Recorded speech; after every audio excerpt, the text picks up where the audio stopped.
Всем привет! Сегодня на моем канале заключительный обзор дополнительных приключений к настольной игре Pathfinder. Шестое дополнение называется Шпили Зиншаласта. Стандартная коробка, внутри которой находятся привычные для игроков 110 карт. Ну и, как всегда, немного истории. Возрождение Тессалионской империи началось. В своем городе-крепости Зиншаласт пробуждается от вечного сна рунный властитель алчности Карзук. Героям предстоит пробиться через орды врагов и встретиться лицом к лицу с хозяином магического святилища. Их схватка с Карзугом определит судьбу всей Варисии. Смогут ли они выстоять, или рунным властителям вновь уготовано править миром? Видимо, прошлое приключение закончилось не очень радужно, раз Карзуг смог пробудиться. Ну да ничего, это финал эпичного похода, и закончиться он должен только победой.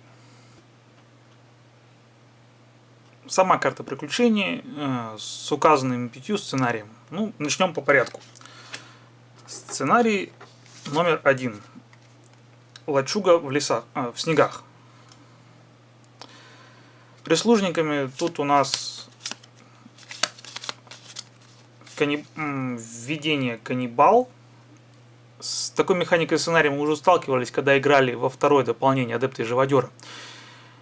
Введение мы выкладываем в руку с карты персонажа, изгнав при этом карту с руки или сверх колоды. Столкнувшись со злодеем этого сценария, Вендиго, введения изгоняются, увеличивая сложность победы над злодеем на 2. Вторым прислужником здесь является Силас Векер. С ним сталкивается каждый персонаж в локации. И если хотя бы один из них проиграет, то злодей не будет повержен. Каривик Векер, третий прислужник этого сценария. Победить его можно только картой с атрибутом магия. Проиграв схватку с ним, герой не получает урона, но захоранивает 1d4-1 карт с руки. Ну и, собственно, злодей Вендиго, если играть против него атрибут огонь, это добавит вам 1 кубик. Маги должны быть осторожны, ведь провалив проверку вер или чар, они будут драться с ним на кулаках. Провалив мудрость, можно усложнить себе жизнь, увеличив проверку на 2 до конца хода. Если он не побежден, то кроме перемещения заставляет сбрасывать верхнюю карту с колоды. Ну и помним, естественно, про каннибала видения. Награда за сценарий – улучшение способностей. Сценарий номер 2. Дорога через Зиншаласт. Злодеем тут дракон Глорофаекс. У него очень неприятная способность. Он случайно выбирает локацию с персонажами. Те проходят проверку ловкости или акробатики со сложностью 14. При успехе просто получают 2 урона на электричестве, а при провале дополнительно еще 1 d4 плюс 1. Хитрость этого сценария заключается в том, что злодей не замешивается в колоду локации. Он выкладывается рядом с картой сценария, и как только герои столкнулись с прислужниками и победили его, при попытке закрыть локацию нужно применить способность дракона. Как только количество прислужников равно количеству героев, то при следующем столкновении с ними злодей замешивается в колоду локации, и дальше все идет по обычным правилам. В итоге нужно загнать дракона в угол и победить его. Прислужником в этом сценарии является хранитель рун. Перед столкновением герои проходят проверку выносливости или стойкости с сложностью 14, или получают 1 урон. Причем урон получает каждый персонаж в локации. Награда за сценарий – любая находка из коробки с игрой, кроме трофеев, но не начального или продвинутого уровня. Сценарий номер 3. Покорение массива Мхар. Расстановка очень напоминает сценарий «Морозный череп» из заполнения «Грехи Спасителя». В центр выкладывается локация «Смертельная зона», вокруг которой формируются дополнительные колоды из перечисленных, соответственно, карт в количестве равное количеству игроков. В нашем случае это будут 2 колоды. Тут нужно немного арифметики. Проходя проверку закрытия локации, мы должны вычесть из числа персонажей число открытых локаций. В нашем случае, соответственно, 2 минус 1 равно 1. Потом удвоить полученный результат 2. Это и будет сложность закрытия локации, то есть 12. То есть, чем больше персонажей, тем сложнее закрывать локации в самом начале. В теории очень похоже на восхождение на гору, то есть, чем ближе к вершине, тем легче. Злодея тут нет, и чтобы пройти сценарий, нужно закрыть все локации. Броски 1 и 2 на кубиках в этом приключении равны нулю. Прислужниками тут Лэнгский паук.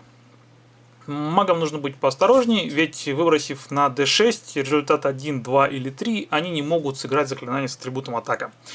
При проигрыше паук наносит урон случайному персонажу и перетаскивает его в свою локацию. Награда, соответственно, улучшение навыка. Сценарий номер 4. Бой на вершине. Наши герои забрались на вершину перевала, и тут игроков ждет непростой сценарий. Преодолевая испытания, игроки выбирают тип находки и выкладывают случайную карту этого типа лицом вниз под карту сценария. При победе над злодеем герои получают трофей и все сложенные под сценарий карты. Очень хороший стимул победить врага и хороший стимул своевременно убирать из игры карты находок начального или продвинутого уровня. Это поможет избежать хлама в награде. Злодеем тут у нас наивысшая Кеоптра. Маги не могут сыграть заклинание с атрибутом атака, если провалят проверку чар или веры со сложностью 15. При получении урона, который нельзя уменьшить, карты нужно не сбрасывать, а хоронить. В прислужниках у нас тут знакомый хранитель рун.